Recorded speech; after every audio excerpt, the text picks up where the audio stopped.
I'm joined by Tim Morrison, Chairman of Harena Resources, who have listed today on the main list of the London Stock Exchange. Thanks for joining me, Tim.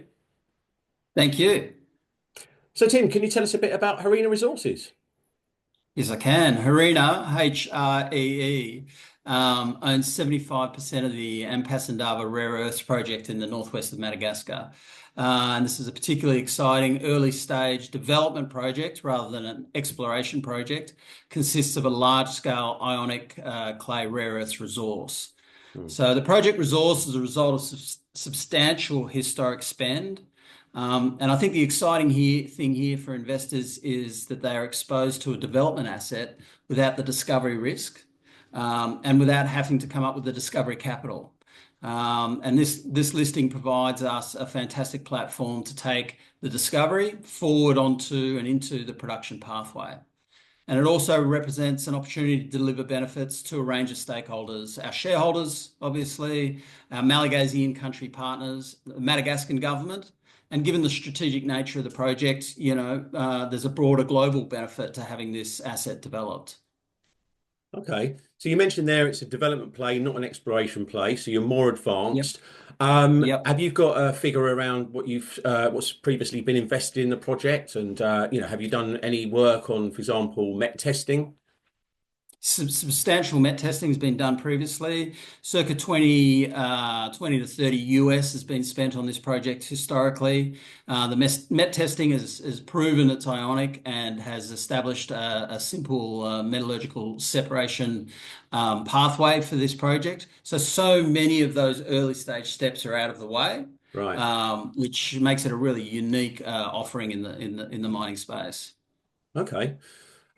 You also have a non-binding offtake term sheet signed with United Rare Earths for 50% of the product for 5 years.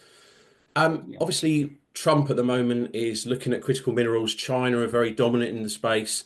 Do you see the US as a strategic, place to do business for Harena?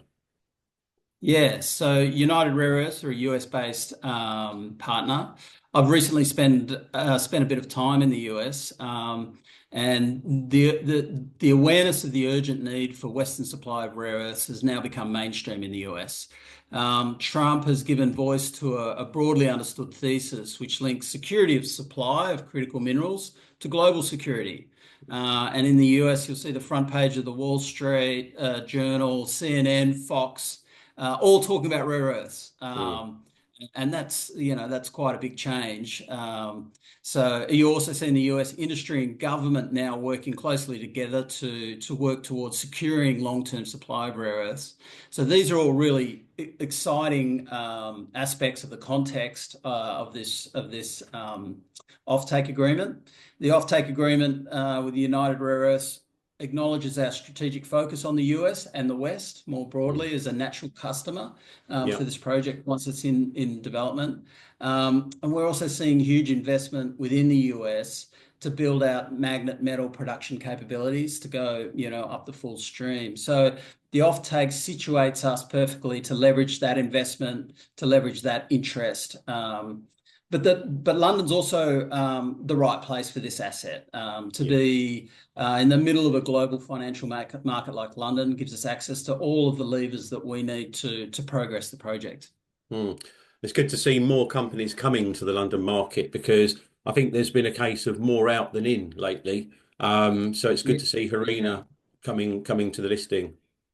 yeah. I think hopefully we're part of a renaissance of the great market that is London. There aren't many rare earth plays, listed in the UK that I know of, and I'm not sure I know of many around the sort of like other exchanges. So it looks like a pretty unique play, and specifically with the ionic rare earths play as well. There aren't many of those, are there? So you're sort of quite well positioned from that perspective.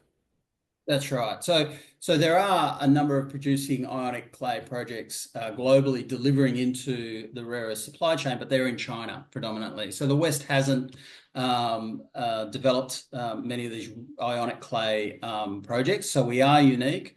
That ionic clay deposit means low capex, low opex, and relatively simple processing, which distinguishes our project from many of the hard rock rare earth projects.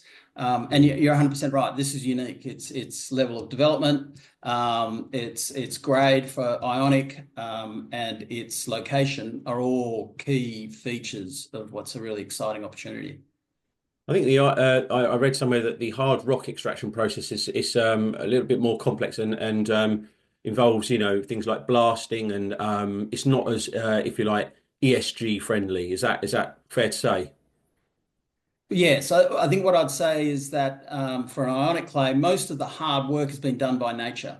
Yeah, So the separation has effectively occurred. The mineralization isn't bound up within complex mineralogy. So I think we're the benefit of we benefit from time and massive weather events and erosion. I mm, think the hard rock guys have to replicate a lot of that yeah, work in a short period of time using, acid pressure crushing and all of yeah, those techniques. Yeah, yeah. yeah. Okay. Right. Well, you're listed now then. So, what can investors look forward to roadmap wise for, near term and the remainder of the year? Yeah, so speaking of Donald Trump, he Yeah. certainly set precedent for the first 100 days of any enterprise. So, we've got ambitions to hit the ground running. So we're really straight into a range of study streams, all of which feed into feasibility, pre-feasibility, feasibility work. But Yep. more critically, some of those study streams feed into the award of our mining license. And so the award of the mining license is going to be a big step for us. That'll be a huge value step for us. We're also working to accelerate and work into our social engagement plan, which is critical for our license to operate. And we're driving towards acquiring the last 25% of the asset that we don't own. That would give us 100% of the asset. Okay. So each of those steps, I believe, are hugely value accretive for investors. And I think we're coming onto the market at a really reasonable valuation. So I think there's enormous opportunity for upside here. So I'm excited for the team to be very, very busy over the first 100 days and beyond as this project develops. Okay, Tim. Well, congratulations on the listing, and we certainly look forward to seeing the news flow, and hopefully we can talk to you again in the near future. Absolutely. Appreciate your time. Thank you.